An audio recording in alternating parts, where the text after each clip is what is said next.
You good?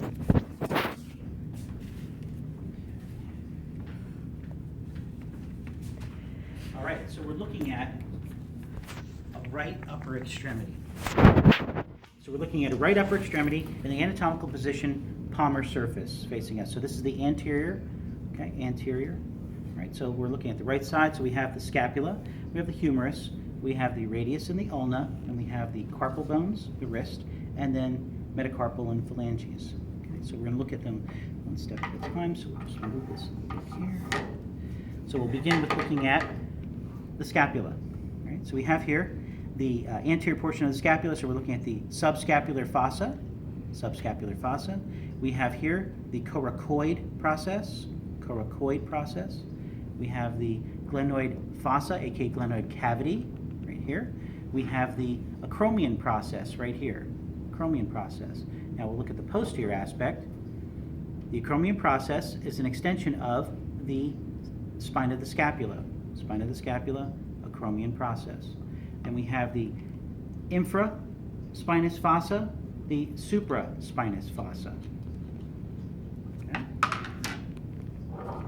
Right humerus, anterior portion. Proximal area, we have the head of the humerus, we have the anatomical neck, we have the surgical neck, right?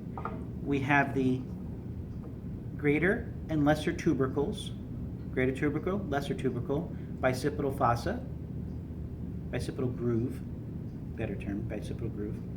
We also have at the distal then portion, we have the capitulum, we have the trochlea, we have the lateral epicondyle, the medial epicondyle. Let's look at the posterior aspect. Okay. Again, medial epicondyle, lateral epicondyle, we have the olecranon fossa.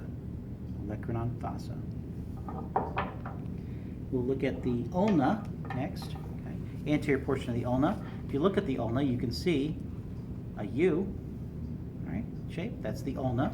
And we'll look at what creates that in just a moment. So as far as the posterior aspect of the proximal portion of the ulna, we have the olecranon process, which you would point to as your elbow.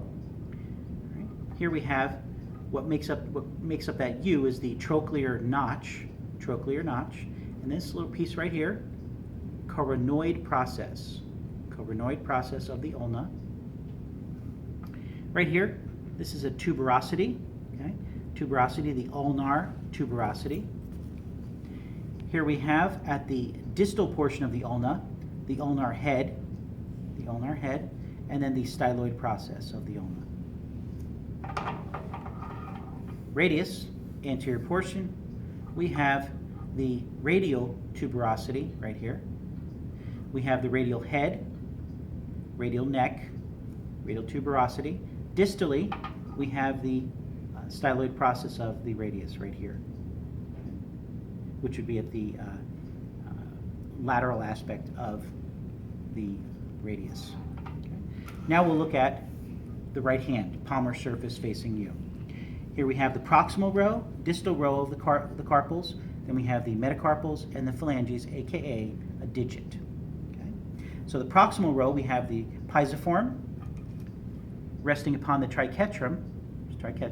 So pisiform triquetrum, PTLS, lunate scaphoid. Okay.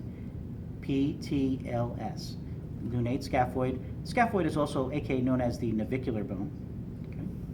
The distal row of the carpals, we have the hook of the hamate right here. So this is the hamate, capitate, trapezoid, trapezium. Hamate, capitate, trapezoid, trapezium. Then we have the metacarpals and the phalanges. They are numbered per where number 1 would be, which would be the thumb, aka the pollex. So we have number 1, 2, 3, 4, and 5 digits or phalanges. And we have number 1, 2, 3, 4, and 5 metacarpals. Now the phalanges can also be broken down into a proximal and distal phalanx for the number 1, and then numbers 2 through 5, proximal, middle, and distal phalanx for each of those. Very good. Okay, any questions? Good.